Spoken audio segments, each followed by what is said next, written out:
ಪ್ರಿಯ ವೀಕ್ಷಕರೇ, ವಿರಾಮದ ನಂತರ ಮತ್ತೊಂದು ಆವರ್ತಿ ಇದು ನನ್ನ ಹಾಡು ಎಂಬ ಕಾರ್ಯಕ್ರಮದಲ್ಲಿ ನಿಮ್ಮನ್ನು ಸ್ವಾಗತಿಸ್ತೇವೆ. ನಮ್ಮ ಮೊದಲೇ ಪಾಸ್ಟರ್ ಕೀರ್ತಿ ಪೌಲ್ ಅವರು ಇದ್ದಾರೆ. ಅವರ ತಮ್ಮ ಅನುಭವವನ್ನು ಹೇಳ್ತಾ ಇದ್ದಾರೆ. ಮುಂದುವರಿಸೋಣ. ಪಾಸ್ಟ್ರೆ, ಹೀಗೆ ನಿಮ್ಮ ಅನುಭವಗಳನ್ನು, ಹಾಡಿನ ಅನುಭವಗಳನ್ನು ನೀವು ಹೇಳ್ತಾ ಇದ್ದೀರಾ. ಇನ್ನು ಸಿ ಡಿಯಲ್ಲಿ ಇನ್ನು ಯಾವ ಸಾಂಗ್ಗಳಿದೆ ಹೇಳ್ಬೋದು? ಪಾಸ್ಟರ್, ಇನ್ನೂ ಒಂದು 2 ಹಾಡಿದೆ. ಒಂದು ಹಾಡಿನ ಬಗ್ಗೆ ನೀವು ಆವಾಗಲೇ ಕೇಳಿದಾಗೆ ಎಲಿಯನು ವಿಷಯದಲ್ಲಿ ಕೇಳಿದ್ರಲ್ಲ, ಆ ಹಾಡಲ್ಲಿ 3 ಕ್ಯಾರೆಕ್ಟರ್ಸ್ನ ನನಗೆ ತುಂಬ ನೆಚ್ಚಿಕೆಯಾದ ಸತ್ಯವೇದದ ನಾಯಕರವರು. ಒಂದೊಂದು ಕಾಲದಲ್ಲಿ ದೇವರು ಒಬ್ಬೊಬ್ಬರನ್ನ ಒಂದೊಂದು ರೀತಿಯಲ್ಲಿ ಉಪಯೋಗಿಸಿದಂಥ ಅವರ ಸಾಕ್ಷಿ ಇವತ್ತು ಅನೇಕನ ಕಟ್ಟುವಂತೆ ದೇವರು ಮಾಡಿದರು. ಆ ರೀತಿಯಾಗಿ ದೇವರು ಒಂದು ಹಾಡು ನನಗೆ ಕೊಟ್ಟರು. ಅದು ಬಂದು ಏಳು ನೀ ಎದ್ದೇಳು, ದೇವರಿಗಾಗಿ ನೀನು ಎದ್ದೇಳು ಅಂತ ಒಂದು ಹಾಡೋದು.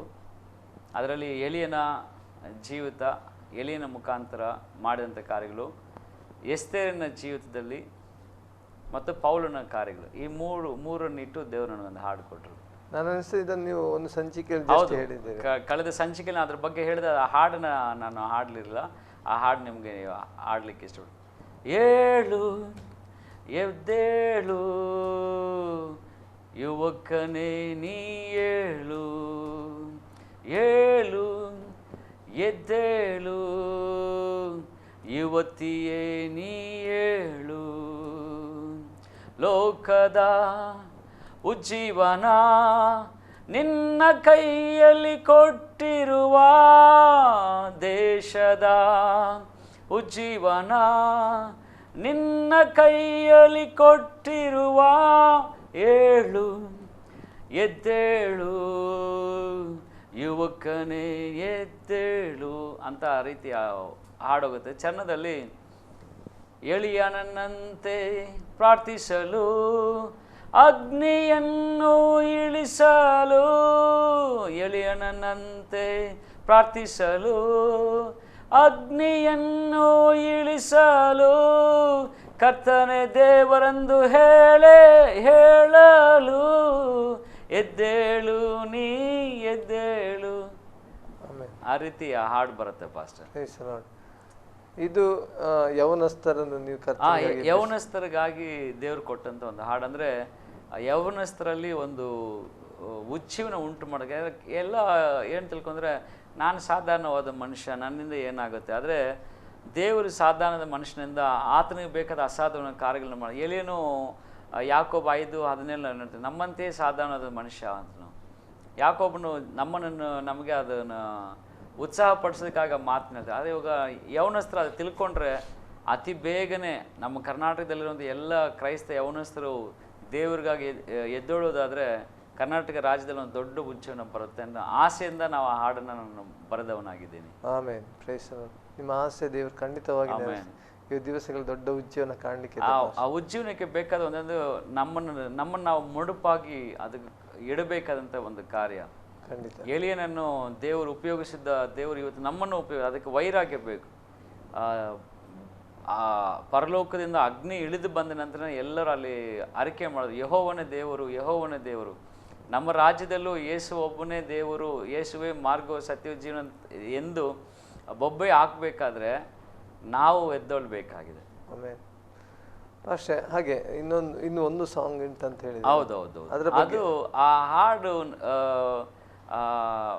ತುಂಬಾ ದೇವರು ಸಾಧಾರಣವಾಗಿ ನನಗೆ ಕೊಟ್ಟಂಥ ಒಂದು ಹಾಡು. ಅಂದರೆ ನಾವು ನಮ್ಮ ಯಥಾ ಪ್ರಕಾರವಾದಂಥ ಪ್ರಾಕ್ಟೀಸಲ್ಲಿ ಇರುವಾಗ ಆ ಹಾಡು ಅದು ಬಂತು. ಅದು ಹಾಡು ನನ್ನ ಬಂದ ನಂತರ ಅದ್ರ ಬಗ್ಗೆ ನಾನು ಅಷ್ಟು ಗಮನ ಕೊಟ್ಟಿಲ್ಲ. ಆ ಹಾಡು ಆ ನಂತರ ನನ್ನ ಮಗ ಬಂದು ಕೀಬೋರ್ಡು ಅವನು ನುಡಿಸೋನಾಗಿದ್ದಾನೆ. ಆ ಹಾಡು ಬಂದಾಗ ನಾನು ಒರಿಜಿನಲಾಗಿ ಹಾಡಿದ್ದಾಗ ಅದು ಬೇರೆ ಥರ ಇತ್ತು. ಅದು ಬಂದು ನನ್ನ ಮಗನ ಕೈಗೆ ಹೋದಾಗ ಅದರ ಒಂದು ಚಿತ್ರಣನೇ ಬೇರೆ ರೀತಿ ಆಗೋಯ್ತು.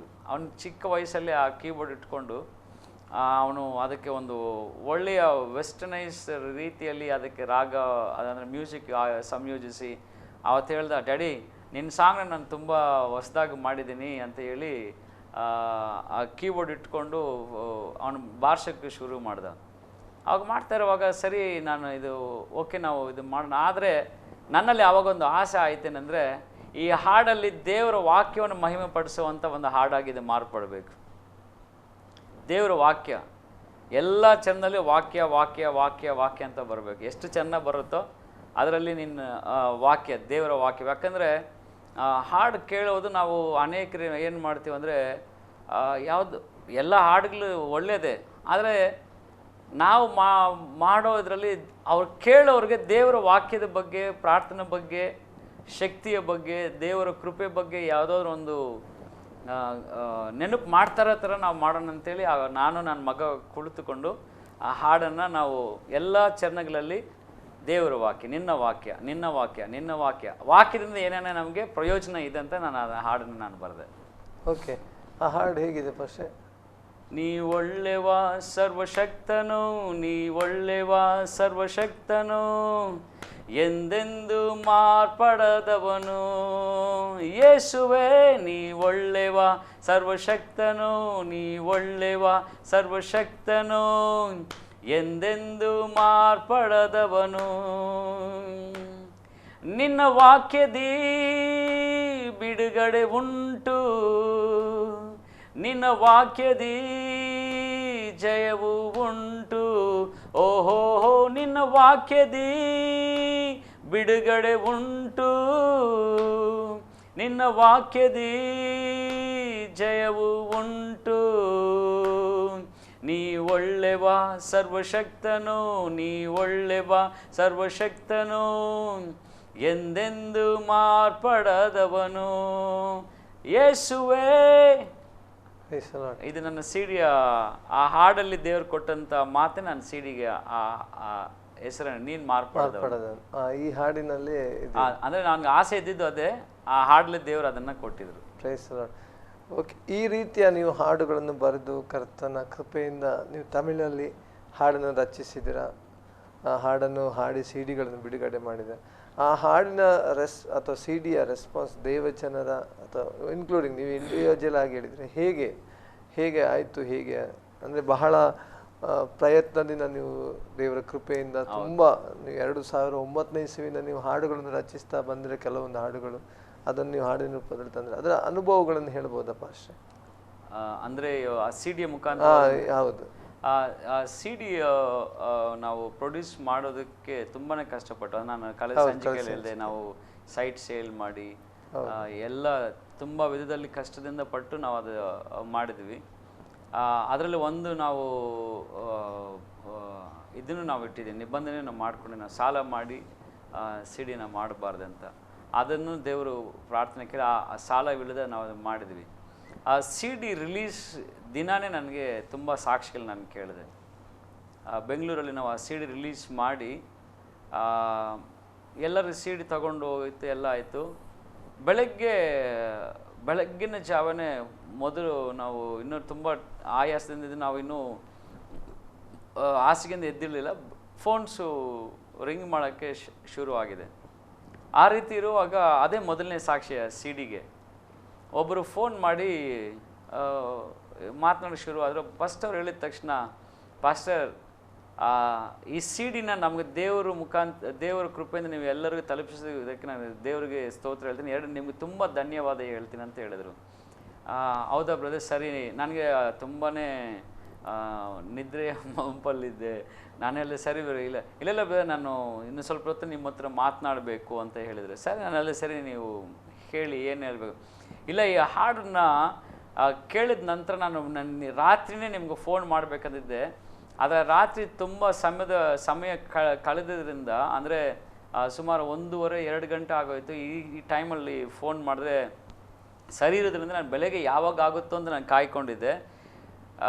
ಸರ್ ನಾನು ಹೇಳಿ ಅಂತ ಹೇಳಿದೆ. ಅವ್ರು ಹೇಳಿದ್ರು, ನಾನು ಸಿ ಡಿ ರಿಲೀಸ್ ಆಗಿ ಆ ಸಿ ಡಿನ ತೆಗೆದುಕೊಂಡು ಹೋಗಿ ಮನೆಯಲ್ಲಿ ಇಡೀ ರಾತ್ರಿ ನಾನು ತಿರುಗಿ ಎಷ್ಟು ಸಲ ನನಗಾಗುತ್ತೋ ಆ ಹಾಡುಗಳನ್ನ ಕೇಳ್ತಾ ಇದ್ದೀನಿ. ಆ ಕೇಳುವಷ್ಟು ಸಮಯಗಳು ನಲ್ಲಿ ಒಂದು ಹೊಸ ಅಭಿಷೇಕ ನನ್ನಲ್ಲಿ ಬಂತು. ನಾನು ಹೇಳಿದೆ ಪ್ರೈಸ್ ಗಾಡ್ ಅಂತ ಹೇಳಿದ ತಕ್ಷಣ ಇನ್ನೊಂದು ಸಾಕ್ಷಿ ನಾನು ಹೇಳಬೇಕು. ಏನು ಹೇಳಿ ಅಂದರೆ, ಅವ್ರ ಹೆಸರು ಹೇಳಿಲ್ಲ, ಯಾವ ಪ್ರಾಂತ್ಯ ಅಂತ ಹೇಳಿಲ್ಲ, ಬೆಂಗಳೂರಲ್ಲಿ. ಅವ್ರು ಹೇಳಿದ್ರು, ಬ್ರದರ್ ನಾನು ಈ ಸಿ ಡಿ ಕೇಳೋಕ್ಕೆ ಮುಂಚೆ ಬಂದು ನಾನೊಂದು ತೀರ್ಮಾನ ಮಾಡಿಕೊಂಡೆ, ನಾನೊಬ್ಬ ಸೇವಕನು, ನನಗೆ ಬಂದಂಥ ಹೋರಾಟ, ನನಗೆ ಬಂದಂಥ ನಿಂದನೆ, ನನಗೆ ಬಂದಂಥ ಸಮಸ್ಯೆಗಳಿಂದ ನಾನು ಸಭೆಯನ್ನು ಮುಚ್ಚಿಬಿಟ್ಟು ನಾನು ಇವಾಗ ಸುಮ್ಮನೆ ಇದ್ದೀನಿ. ಆದರೆ ಈ ಹಾಡುಗಳನ್ನ ಕೇಳಿದ ಮೇಲೆ ನನ್ನಲ್ಲಿ ನಂಬಿಕೆ ಬಂತು, ದೇವರಿಂದ ಅಸಾಧ್ಯವಾದದ್ದು ಯಾವುದೂ ಇಲ್ಲ ಅಂತ ನಾನು ತಿಳ್ಕೊಂಡೆ. ಆತನ ಒಳ್ಳೆಯವನ ಒಂದೊಂದು ಹಾಡನ್ನ ಹಾಗೆಯೇ ಹೇಳಿ ಹೇಳಿ ಆತನ ಸಾಕ್ಷಿ ಹೇಳಿದ್ರು. ದೇವರು ಒಳ್ಳೆಯವನಾಗಿದ್ದಾನೆ, ದೇವ್ರ ಶಕ್ತಿಯಾಗಿ ಆತನಿಗೆ ನಾವು ಮಾಡಬೇಕಾದಕ್ಕೆ ಆತನ ಎಷ್ಟು ನಮಗೆ ಕಾರ್ಯಗಳು ಮಾಡಿ ನಾವು ಮಾಡಬೇಕು ತುಂಬ ಇದೆ ಅಂತೇಳಿ, now I decided to reopen and rededicate my life to Christ and I want rededicate to do the ministry ಅಂತೇಳಿ ಮತ್ತೆ ನಾನು ಬೇಗನೆ ನಂದು ಅಕ್ಟೋಬರಲ್ಲಿ ಸಿ ಡಿ ರಿಲೀಸ್ ಆಯಿತು. ನವಂಬರಲ್ಲಿ ಮತ್ತೆ ನಾನು ಪುನರ್ಸ್ಥಾಪನೆ ನನ್ನ ಸಭೆಯನ್ನು ನಾನು ಮಾಡ್ತಾ ಇದ್ದೀನಿ ಅಂತೇಳಿ ಧನ್ಯವಾದ ಹೇಳಿದ್ರು. ಆಮೇನ್, ಪ್ರೈಸ್ ದಿ ಲಾರ್ಡ್. ಸೊ ಅದು ಮೊದಲನೆಯ ಸಾಕ್ಷಿ ಸಿ ಡಿಯಿಂದ. ಖಂಡಿತ ಪಾಸ್ಟ್ರೆ, ಈ ರೀತಿಯ ಅನೇಕ ಸಾಕ್ಷಿಗಳು ನಿಮ್ಮ ಬಾಯಲ್ಲಿ ಕೇಳ್ಬೋದು ಅಥವಾ ಜನರ ಮುಖಾಂತರ ನಾವು ಇದು ಮಾಡ್ಬೋದು. ಅದಕ್ಕಿಂತ ಈಗ ನೀವು ತಮಿಳಲ್ಲಿ ತೆಗೆದಿರ ಪಾಸ್ಟ್ರೆ, ಕನ್ನಡದಲ್ಲಿ ತೆಗಿಬೇಕೆಂಬಂಥ ಆ ಒಂದು ಉತ್ಸಾಹ ಅಥವಾ ತವಕ ಏಕೆ ಉಂಟಾಯ್ತು? ಅದು ಬಂದು ಸಿ ಡಿ ರಿಲೀಸ್ ಆದ ತಕ್ಷಣ ಒಂದೇ ಒಂದು ವಾರದಲ್ಲಿ ನನಗೆ ತುಂಬ ಜನರು ಫೋನ್ ಮಾಡೋಕ್ಕೆ ಶುರು ಮಾಡಿದ್ರು, ಪಾಸ್ಟರ್ ಈ ಸಿ ಡಿನ ಯಾಕೆ ನೀವು ಕನ್ನಡದಲ್ಲಿ ಮಾಡಿಲ್ಲ, ನೀವು ಕನ್ನಡ ಮಾತನಾಡ್ತೀರಾ, ಕರ್ನಾಟಕದ ಬಗ್ಗೆ ನಿಮಗೆ ತುಂಬ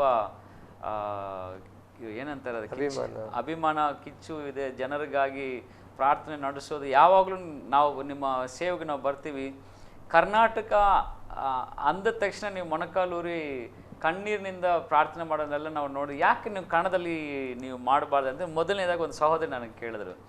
ಎರಡನೇದು ಬಂದು ಒಂದು ಮನೆಗೆ, ನಮ್ಮ ಸ್ನೇಹಿತರ ಮನೆಗೆ ನಾವು ಸಿ ಡಿ ಕೊಟ್ವಿ. ಅವ್ರು ಬಂದು ಆ ಸಿ ಡಿ ಯಾವಾಗಲೂ ಹಾಕ್ತಾರಂತೆ. ಮನೆ ಕೆಲಸ ಮಾಡೋಕ್ಕೆ ಬರುವಂಥ ಆಕೆ ಬಂದು ಕನ್ನಡದವರಂತೆ. ಆಕೆ ಕೇಳಿದ್ರಂತೆ, ಅಕ್ಕ ಈ ಸಿ ಡಿ ಎಷ್ಟು ಚೆನ್ನಾಗಿದೆ ಅಲ್ವಾ, ಈ ಥರ ಹಾಡುಗಳು ನಮ್ಮ ಕನ್ನಡದಲ್ಲಿ ಬಂದರೆ ಎಷ್ಟು ಚೆನ್ನಾಗಿರುತ್ತೆ. ಈ ರೀತಿ ತುಂಬ ಜನ ನನಗೆ ಪ್ರೋತ್ಸಾಹ ಕೊಟ್ಟರು. ಅದು ಮಾತ್ರ ಅಲ್ಲದೆ ನನಗೇ ಒಂದು ಆಸೆ ಇತ್ತು, ಇದನ್ನು ನಾವು ಕನ್ನಡದಲ್ಲಿ ಮಾಡೋಣ. ತಮಿಳಲ್ಲಿ ಮಾಡೋದಕ್ಕೆ ಮೊದಲನೇದ ಕಾರಣ ಏನಂದರೆ, ನನಗೆ ಅದು ಉತ್ತಮವಾದ ರೀತಿಯಲ್ಲಿ ಮಾಡಬೇಕು ಅಂತ ಹೇಳಿ ಒಂದು ಒಳ್ಳೆಯ ಮ್ಯೂಸಿಷಿಯನ್ಸು ಈ ನಮ್ಮ ಸಿ ಡಿನಲ್ಲಿ ಮಾಡಿರೋ ಎಲ್ಲರೂ ಸಹ ಒಂದು ಒಳ್ಳೆಯ ಉನ್ನತವಾದ ಸ್ಥಿತಿಯಲ್ಲಂಥ ಮ್ಯೂಸಿಷಿಯನ್ಸ್ನ ಸಂಗೀತಗಾರನ ಇಟ್ಟು ನಾವು ಮಾಡಿದ್ದು. ಇದನ್ನು ಮಾಡಬೇಕಾದ್ರೆ ನಾವು ಯಾರಾದರೂ ಒಂದು ಈ ರೀತಿಯಾಗಿ ಮಾಡಬೇಕಂದ್ರೆ ನಾವು ಫಸ್ಟ್ ತಮಿಳು ಅದನ್ನು ಬಂದು ಕನ್ನಡದಲ್ಲಿ ರೀಪ್ರೊಡ್ಯೂಸ್ ಮಾಡುವಾಗ ಇನ್ನೂ ಬೆಸ್ಟಾಗಿ ನಾವು ಮಾಡ್ಬೋದು ಅಂತ ಈಗ ನಾವು ಇನ್ನೂ ತಮಿಳಿಗಿಂತ ಕನ್ನಡದಲ್ಲಿ ಇನ್ನೂ ಉತ್ತಮ ರೀತಿಯಲ್ಲಿ ಬರಬೇಕಂದ್ರೆ ಅದನ್ನು ಮಾಡ್ತಾ ಇದ್ದೀವಿ. ಪ್ರೈಸ್ ದಿ ಲಾರ್ಡ್, ದೇವರಿಗೆ ಸ್ತೋತ್ರ. ನಿಜವಾಗಿ ಈ ಒಂದು ಹಾಡು ತುಂಬ ಜನರನ್ನು ಸ್ಪರ್ಶಿಸಿದೆ ಆಲ್ರೆಡಿ. ಇನ್ನು ದೇವರು ಇನ್ನು ಅನೇಕ ಕಾರ್ಯಗಳು ಇದರ ಮೂಲಕವಾಗಿ ಮಾಡಲಿ ಎಂಬುದಾಗಿ ನಾವು ಪ್ರಾರ್ಥನೆ ಮಾಡ್ತೇವೆ. ಮತ್ತು ನಮ್ಮ ವೀಕ್ಷಕರು ಸಹ ಪ್ರಾರ್ಥಿಸುವವರಾಗಿರ್ತಾರೆ. ಪಾಸ್ಟ್ರೆ, ಕೊನೆಯದಾಗಿ ಇದು ಯಾವಾಗ ರಿಲೀಸ್ ಮಾಡ್ತೀರಾ ಮತ್ತು ಮಾಡ್ಲಿಕ್ಕೆ ಇದ್ದೀರಾ ಎಂಬುದನ್ನು ಸಹ ಒಂದು ತವಕದಿಂದ ಕಾದುಕೊಂಡಿದ್ದಾರೆ. ಅದು ನಾವು ನಿಜವಾಗ್ಲೂ ನಾನು ಪ್ರಾರ್ಥಿಸ್ತಾ ಇದ್ದೀನಿ. ಈ ಕನ್ನಡ ಸಿ ಡಿ ಪ್ರಾಜೆಕ್ಟ್ ನಾವು ಆರಂಭ ಮಾಡಿದ್ದು ಕಳೆದ ಜನವರಿಯಲ್ಲಿ. ಮೊದಲನೇದಾಗಿ ನಾನು ಕನ್ನಡದ ಹಾಡು ಮಾಡಿದ್ದು ಬಂದು ಆರಾಧಿಸುವೆ ಸಿ ಡಿನ. ಅದಕ್ಕೆ ಆ ಸಿ ಡಿ ಆ ಹಾಡನ್ನು ಮಾಡಿ ನಾವು ಚಾನೆಲ್ಗೆ ನಾವು ಹಾಕಿದ್ವಿ.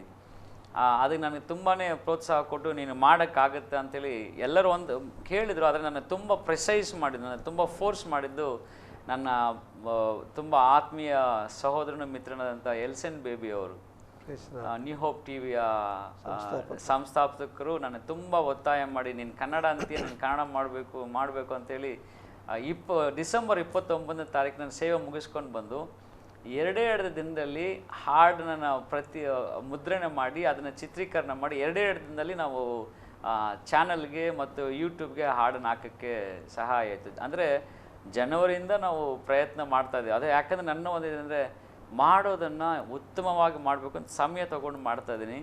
ನನಗೆ ಒಂದು ಆಸೆ ಅಂದರೆ ಕ್ರಿಸ್ಮಸ್ ದಿನದೊಳಗೆ ಇದು ನಮ್ಮ ಕರ್ನಾಟಕ ಜನತೆಗೆ ಬಹುಮಾನವಾಗಿ ಬಿಡುಗಡೆ ಮಾಡಬೇಕಂದ್ರೆ ನನ್ನ ಆಸೆ. ಅದಕ್ಕೆ ದೇವರು ಸಹಾಯ ಮಾಡಬೇಕು, ನಮ್ಮ ವೀಕ್ಷಕರೆಲ್ಲ ಅದಕ್ಕಾಗಿ ಪ್ರಾರ್ಥಿಸಬೇಕು ಅಂತ ನಾನು ಬೇಡ್ಕೊಳ್ತಾ ಇದ್ದೀನಿ. ಖಂಡಿತ ವೀಕ್ಷಕರೇ, ಈ ಡಿಸೆಂಬರ್ ಒಳಗೆ ನೀವು ಈ ಹಾಡು ಬರೋದನ್ನು ನೀವು ನಿರೀಕ್ಷಿಸಿ ಪ್ರಾರ್ಥಿಸಿರಿ. ಕರ್ತನ ಕೃಪೆಯ ಹಸ್ತ ಅವರ ಮೇಲೆ ಇರುವುದಕ್ಕಾಗಿ ಸಹ ನೀವು ಎಡೆಬಿಡದೆ ಪ್ರಾರ್ಥಿಸ್ರಿ ಎಂಬುದಾಗಿ ನಾವು ಕೇಳಿಕೊಳ್ತೇವೆ. ಪಾಸ್ಟರ್, ನಿಜವಾಗಿ ಒಂದು ಉತ್ತಮವಾದ ಒಂದು ಹಾಡು ದೇವಚನದಲ್ಲಿ ನಮ್ಮ ಕರ್ನಾಟಕ ರಾಜ್ಯಕ್ಕಾಗಿ ಬರಲಿಕ್ಕಿದೆ ಎಂಬುದಾಗಿ ನಾವು ಒಂದು ನಿರೀಕ್ಷೆ, ಒಂದು ಬಯಕೆಯಲ್ಲಿ ನಾವಿದ್ದೇವೆ. ಖಂಡಿತವಾಗಿ ವೀಕ್ಷಕರು ಅದಕ್ಕಾಗಿ ಹಂಬಲಿಸ್ತಾ ಇದ್ದಾರೆ. ನೀವು ಹಾಡುಗಳನ್ನು ಹಾಡುವಂಥ ವಿಚಾರಗಳನ್ನು ನಾವು ನೋಡುವಾಗ ಒಂದು CD 3 ಸಂಚಿಕೆಯವರೆಗೆ ಬಂತು ನಾವು ಇದನ್ನ ಹಾಡು, ಆದರೆ ಅದು ಇನ್ನೂ ಸಹ ಬಂದಿಲ್ಲ, ಬಿಡುಗಡೆ ಆಗಲಿಲ್ಲ. ದೇವರು ಏನೋ ಒಂದು ದೊಡ್ಡ ಕಾರ್ಯ ಮಾಡ್ತಾ ಇದ್ದಾರೆ. ಖಂಡಿತ ಪಾಸ್ಟರ್. ಕೊನೆಯದಾಗಿ ಸಮಯ ಆಲ್ರೆಡಿ ಆಗ್ತಾ ಇದೆ. ನಮ್ಮ ವೀಕ್ಷಕರಿಗೆ ನಿಮ್ಮ ಹೃದಯದ ಅಂತರಾಳದ ಒಂದು ಸಜೆಷನ್ ಅಥವಾ ಏನು ಹೇಳ್ತೇವೆ, ಒಂದು ಏನಾದರೂ ಪ್ರೋತ್ಸಾಹದ ಮಾತು ಹೇಳಲಿಕ್ಕೆ ಬಯಸ್ತೀರಾ? ನಮ್ಮ ಎಲ್ಲ ಆಸರೆ ಟಿವಿಯ ವೀಕ್ಷಕರಿಗೆ ಕೇಳಿಕೊಳ್ಳುವುದು ಹೇಳುವುದೇನೆಂದರೆ, ಮೂರು ಕಾರ್ಯ. ಎಡಬಿಡದೆ ಪ್ರಾರ್ಥನೆ ಮಾಡಿ, ಸೋತೋಗದಾಗೆ ಪ್ರಾರ್ಥನೆ ಮಾಡಿ, ಉತ್ಸಾಹದಿಂದ ಪ್ರಾರ್ಥನೆ ಮಾಡಿರಿ. ಆಮೇಲೆ ಈ 3 ಮಾಡಬೇಕಂತ ನಾನು ಕೋರ್ಕೊಳ್ತಾ ಇದ್ದೀನಿ. Praise the lord. ಒಬ್ಬ ಆರಾಧನೆ ನಾಯಕನಾಗಿ ಆರಾಧನೆಯ ಹಾಡುಗಳನ್ನು ಬಿಡುಗಡೆ ಮಾಡಿದಂಥ ದೇವ ಸೇವಕರು ಹೇಳುವಂಥ ವಿಷಯ ಪ್ರಾರ್ಥನೆ. ಆರಾಧನೆ ನಂತರವಾಗಿ ಮೊದಲನೇದಾಗಿ ನಮ್ಮ ಪ್ರಾರ್ಥನೆ ಜೀವಿತ.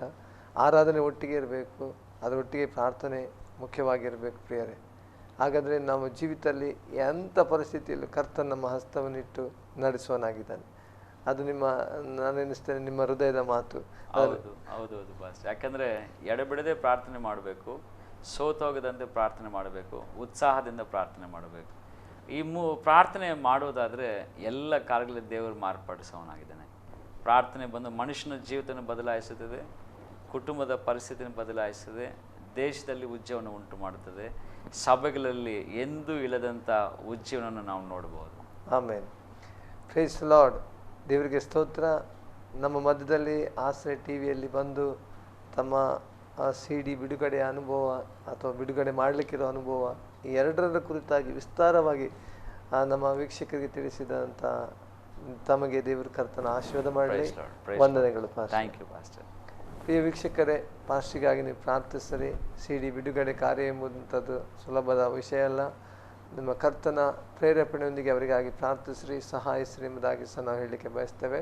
ಮುಂದಿನ ಒಂದು ಸಂಚಿಕೆಯಲ್ಲಿ ನಾವು ನಿಮ್ಮ ಇನ್ನೊಂದು ಆರಾಧನೆ ವೀರರೊಂದಿಗೆ ಬರಲಿಕ್ಕಿದ್ದೇವೆ. ತಪ್ಪದೆ ವೀಕ್ಷಿಸಿ ಆಸರೆ ಟಿವಿ. ವಂದನೆಗಳು.